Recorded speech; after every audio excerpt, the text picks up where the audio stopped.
How to fix NFC is not working in Huawei mobile phone.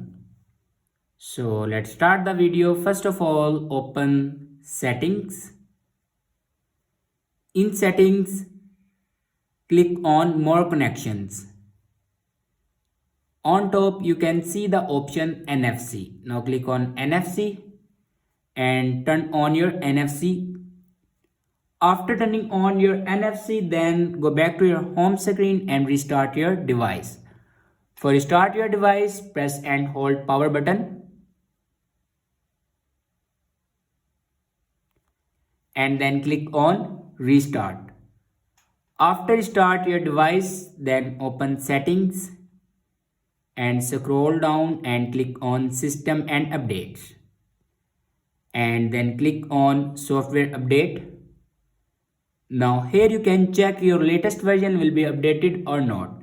If it doesn't update to latest version, then update it to latest version. After updating a latest version, then open reset and click on reset all settings. And then again click on reset all settings. After reset all the settings, your problem will be fixed. I hope this video is helpful for you. Thanks for watching.